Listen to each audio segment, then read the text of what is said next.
our question and answer period. You can have ask any questions you like from any of us about any of our talks. Try not to keep it too personal about our latest haircuts or anything, but yes. You can come and use this mic if you like, and then they can respond. Yes.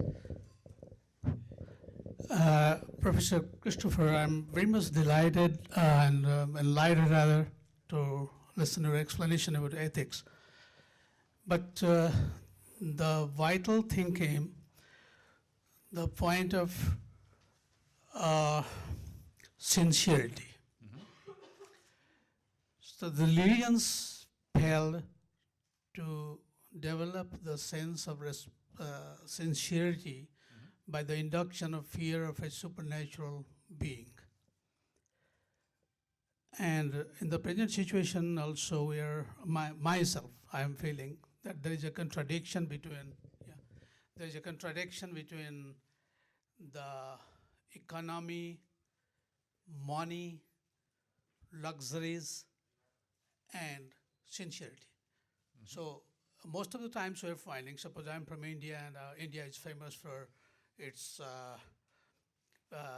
governances, corruption.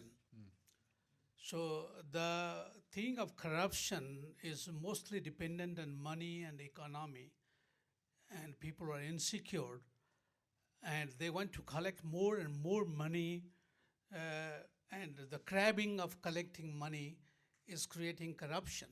So how a person can become ethical without being sincere, or in this economic world where the ethical or moral standpoint and the rulings or the world global economies pull towards corruption will go on fighting. So right. I want to know your convention. Okay, yeah, and then we could just open that up to the panel as well.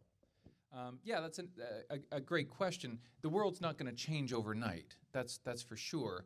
We are 7 billion plus now, but when we look at ourselves naturalistically, what is money but an artificial invention to take the place of how we used to barter? But prior to that, before we were agrarian societies, we moved around in small groups about this size for subsistence. We were predominantly nomadic.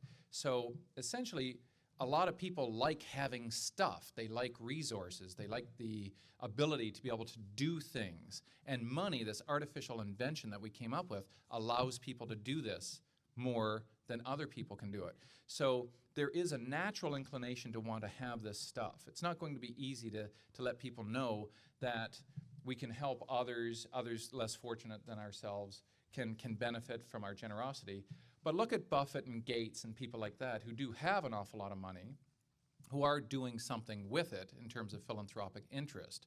So it is possible to educate the world, but it's going to take baby steps, and it's probably going to take generations. This is not going to happen quickly, and it's not going to go gently into that good night, for sure. This is going to take some time. I don't know if others want to comment on that.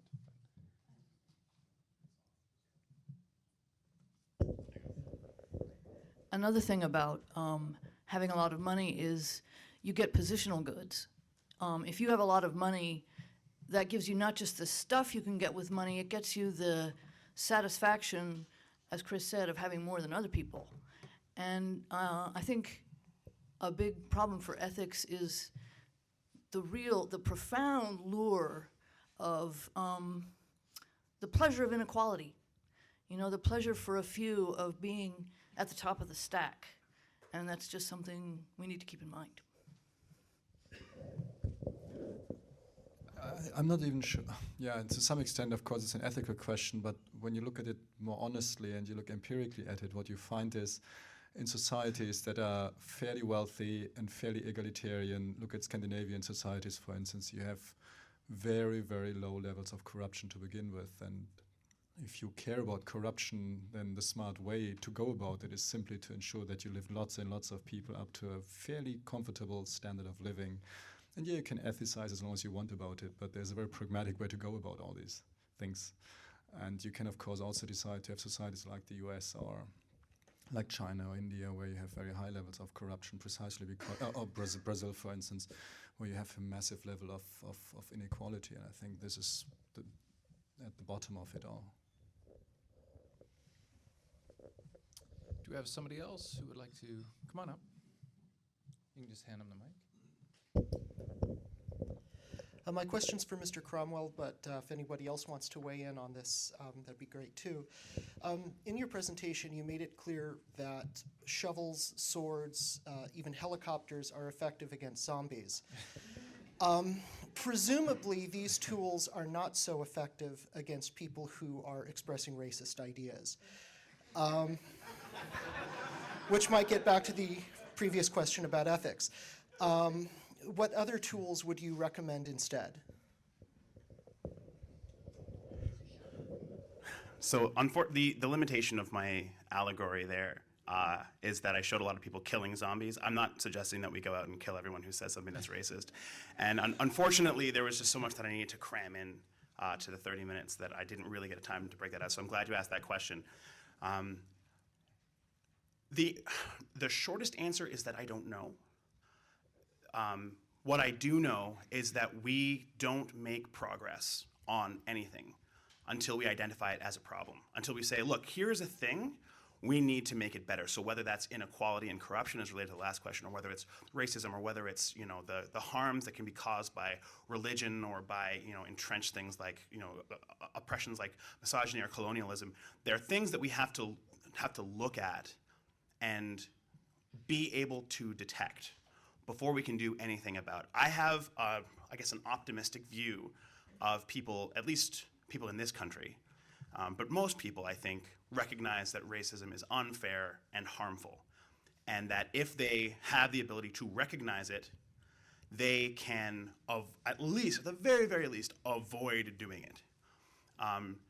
There are structural things that we can do. I'm a proponent of affirmative action programs. I think that the more integrated we are between different groups of people, whether that's class groups, whether that's gender groups, or whether that's racial groups, it's harder to have, hostility, and it's harder to be blind in that way to the problems that other people are having. So there are a number of ways that I'd like to see us address the problem, but in terms of how to deal with someone who is being a racist, the best thing you can do is just point out, hey, look, this thing that you're doing may not be not racist. So it's a far more complicated question than I can really answer. But that's the nature of the problem. I don't know the silver bullet. If I did, I would totally. Well, silver bullets don't work with zombies. So I'm mixing metaphors here. Unless it's a double tap. Yes. Yeah. I think education's got to be something, right? Like we have to start there. That's why I did the We Are All African thing, right? Just basically say, look, what are you going to say about it? Either you agree with it or you don't. If you don't agree with it, bring it, biatch. Essentially, right? That's what you're saying, is what do you have to say against it? And how can you justify racism now that we've identified that we all came from the same place and we're all essentially the same?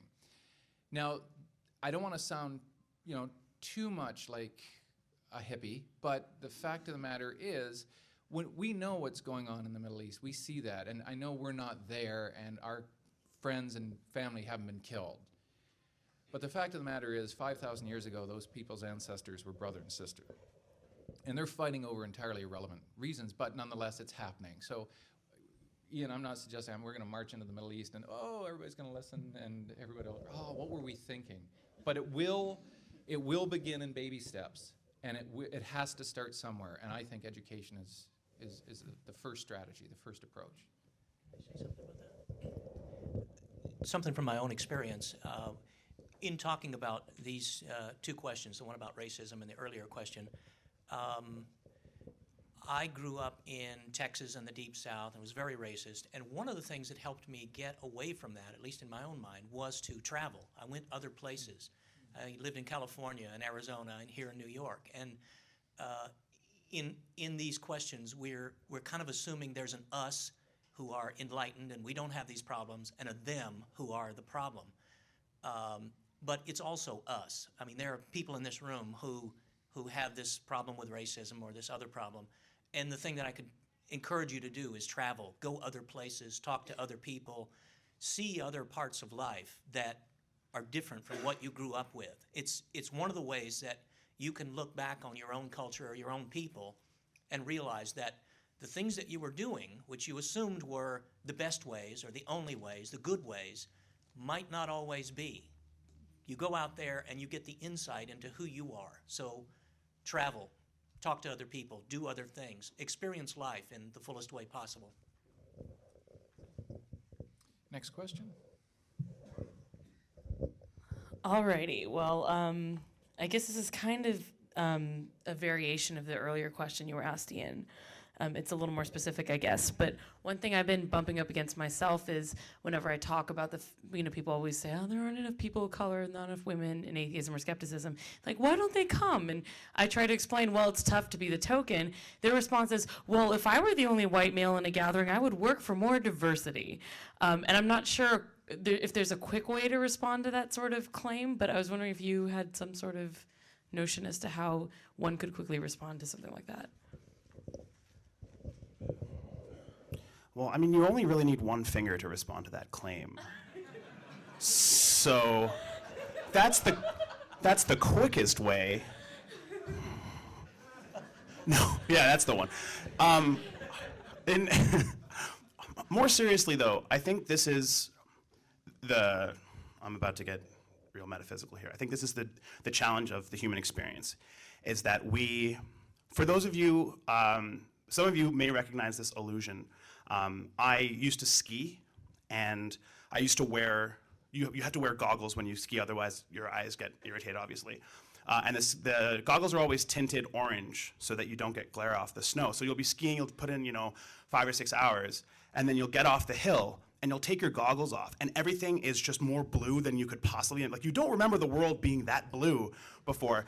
And it's just because your eyes and your way of seeing has become acclimatized to that. In the same way, the way that we live our lives, we get acclimatized to seeing things from one perspective. And it's really incredibly difficult, maybe impossible, to really see something from a perspective that isn't informed by our own history.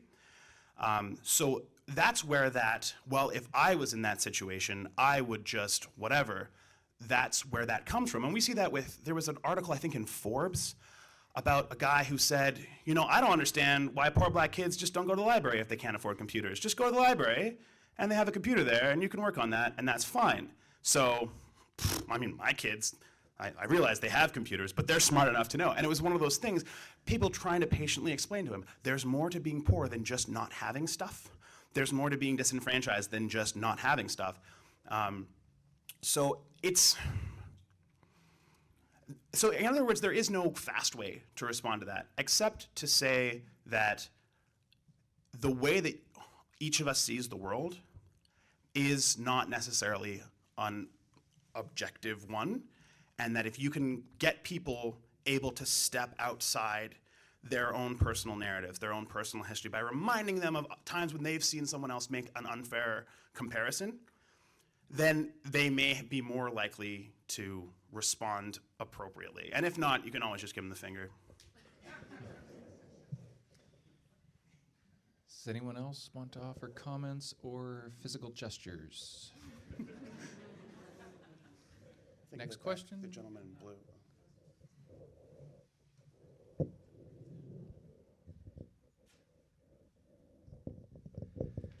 Not so much a question as just a comment on the last bit. I mean, down in Toronto, where I'm from, there's been a whole series of ads over the last few years for Covenant House, which is a place that helps get people off the street.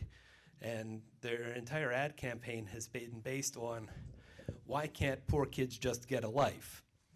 Followed by a full page of explanation of exactly why there is this whole series of events that conspires against them because, well, if you don't have a phone, you can't hear back from anybody who's looking for You know, you can't really apply for jobs if you don't have a phone for them to respond to, and all the stuff like that.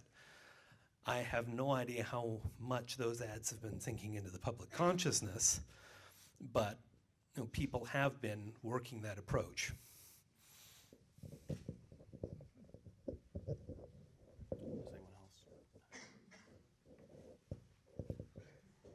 Thank you. I've seen those ads too. They're in Vancouver and they're fantastic.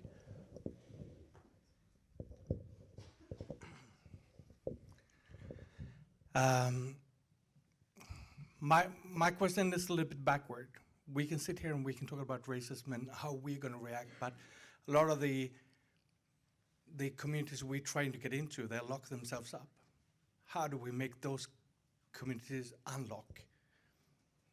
If you look at a lot in Toronto, for instance, a lot of the black communities, they lock themselves up and become a group, or an Arabic group or a Chinese group or whatever. They lock up.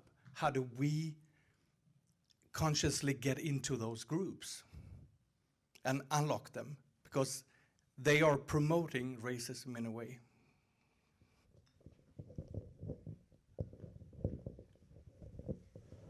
I guess more of a question for me, I suppose.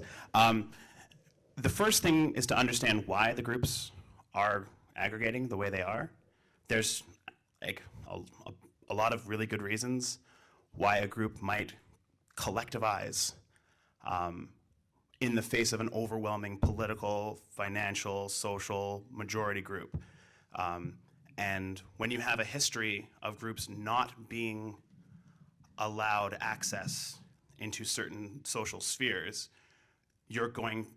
after a while, you're going to see a lot of distrust. So there's been this idea when we talk about diversity within the skeptics movement of basically just opening the doors. And once we open the doors, then everyone who's been outside for all these years will just come flooding in, because what they've been waiting for is an opportunity to come and join us in our thing. And that is in fact not the case. There are mechanisms of outreach, there are mechanisms of contact, but part of that has to involve understanding why people do the things that they do, especially in this particular context. So the answer is not how do we unlock the groups, is how do we understand those groups so that we can have a dialogue about where our needs and their needs coincide. I hope that makes sense. I also wonder whether your claims about this ghettoization are actually true, because look, I lived in Australia, for instance, for 10 years, right? I don't know Canada too well. And what you could see is that sort of the first generation migrants, mostly Asians, Southeast Asians, East Asians, they would all have their little ghettos. You have the Vietnamese ghetto, you have the Thai ghetto, you have the Chinese ghetto, you have the whatever ghetto, right? But already the second generation, the third generation, the kids were interacting with each other in school, and they were literally indistinguishable from each other, and they were hanging out together, and they had the same weird accents that Australians tend to have. And so there was a different sense of community already, and so and I don't know whether Canada is different, because you have all these wild claims about your multiculturalism, how great it all is. So it may well be true. It may well be true. I don't know. But in Australia, certainly, I can tell you that changes literally within a generation, and it's not the case then that there are like ghettos where people are stuck forever. With regard to the question of why you find fewer people from these communities amongst atheist activism, my suspicion is they might have bigger fish to fry. And I don't mean this in any bad way at all. They might be aware of it. They might even be atheists, for crying out loud, but they don't think this is how they want to spend their time. I don't think it's a terrible crime, to be honest, because frankly, I also do most of the time other things.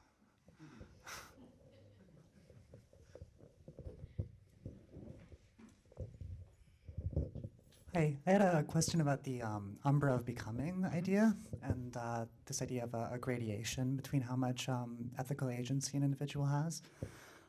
Sort of one of my knee-jerk responses whenever the question of free will comes up in the discussion of ethics is that it seems sort of to me a bit irrelevant, in that regardless of whether or not we're mechanistic creatures or dualistic creatures, or whether there's a soul or just a brain, we sort of all need to continue behaving as though we have choices.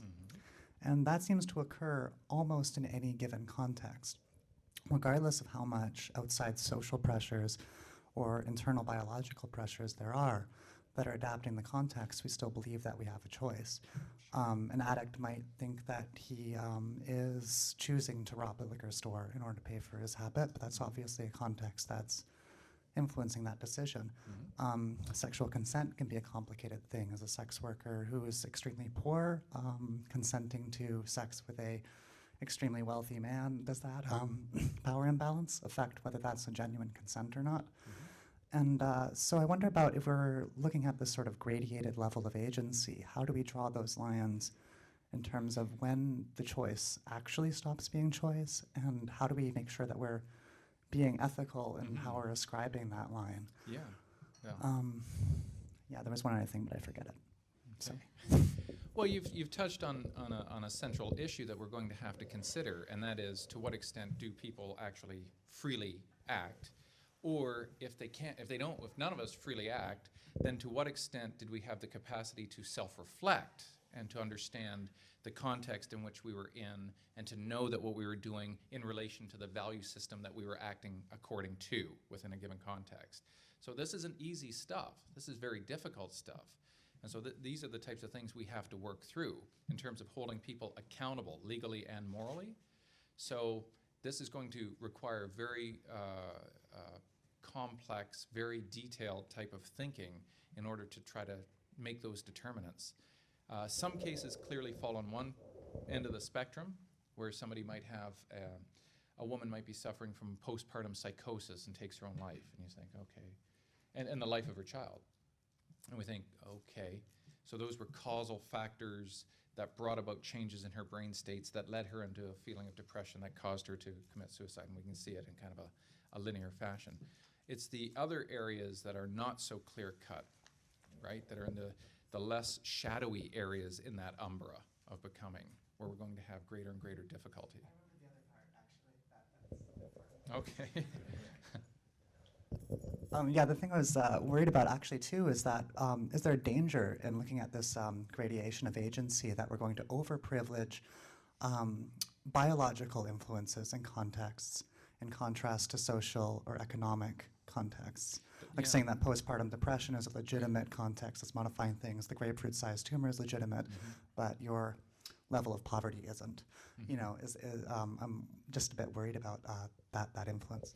Right, so we're talking about internal value systems within this entire big value system. So there's no clear-cut guarantees that we're going to be able to get a pristine system that the entire world will look at and say, oh, I see. They had this quantity of control under this system of behavior, and they acted in this way. But in terms of a hard deterministic system, I think that's where we're headed towards, where we're trying to quantify value in terms of human behavior, because it is so all over the map now. And there is no regulated area. There is no measuring stick that we can put human action up against to see, how responsible were they? How accountable were they? So I think we have to at least make the effort to try to see if we can come up with systems that more responsibly look at people's actions within those specific contexts at certain times. So, yeah. But, of course, once I get more funding, maybe I'll figure this out. So. Okay. I was writing a series of posts sometime back on free will. I intended that it was going to be a three-part series. I wrote 1 and 2, and I never wrote 3 because I realized I didn't know enough about it. I've thought a lot about free will, and the idea that you might not have it, of course, disturbs me. I think everybody would react that way. I've come to a mid-range formulation, and I caught some resonances in what he was saying about the umbra of becoming. I think when you think about the human animal, of course, we're these biological creatures, and I kind of tend to see us as a sort of a pyramid of biologicness, you know, rising from our mammalian nature and even earlier stuff up to the little part that is actually human of us. And of that part, there's this part that's actually conscious. And one of the aspects of that is that you actually have to work at it. You have to work at becoming educated and actually thinking about things in depth, and maybe just living long enough that you have a chance to have a variety of experiences that play into this. I tend to think that everybody, every human, every sane human adult has the chance to have free will, but it's something that actually takes work, and so a lot of us actually don't. We are these cultural machines that play out everything we've been taught in the Deep South or whatever part of Canada we live in, whatever. And if you're one of those people, as I have been, you don't actually have a lot of free will. You're a product of everything that's happening around you, including the stuff you see on TV, et cetera. To gain what I think of as free will, that opportunity for thinking your own thoughts, being your own self, you actually have to work at it. And that's one of the challenges, that some of us are not willing to do that work. I just want to add one thing to that, which is taking off from what you said before about travel, possibly the sort of bottom line thing you can do to get a little more free will than you might have otherwise, or at least more real choice, is just to have as many as possible frames of reference, memetics, scenes, background scenes that you've grown up in. Just broaden it out as much as you can. And the internet is a good way to do that. You know, you can have a global conversation. And I think that helps the whole issue a good deal.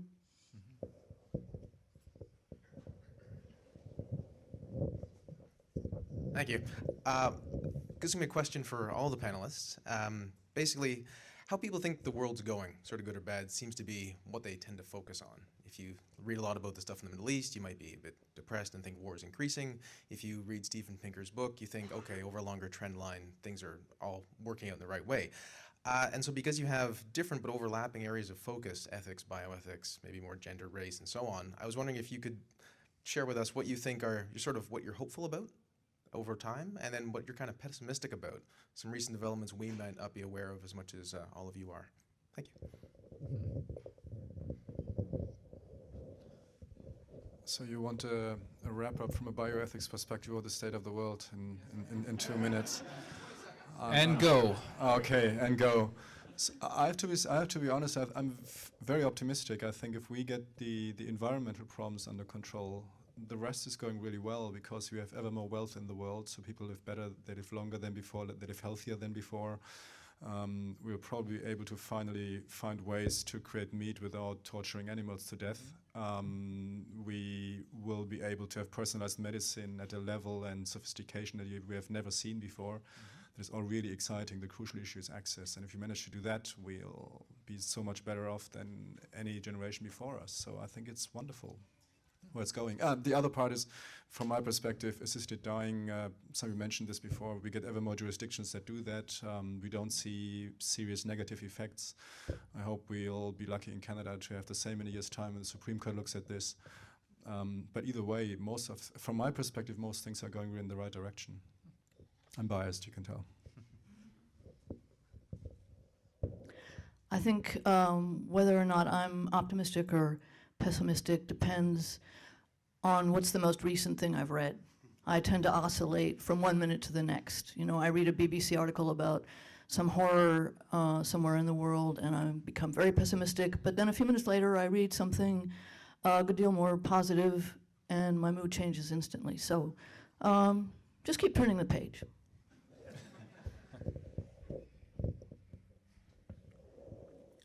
Ophelia mentioned the power of the internet. I think that if anything rivals the invention of the printing press in terms of spreading knowledge to places that where it didn't exist before, that part is a major contribution that humanity has made to itself. There was a story very recently about a group at MIT who got a box of tablet computers with a program that you could learn to read English, and they left the box sealed in the middle of this village in Somalia.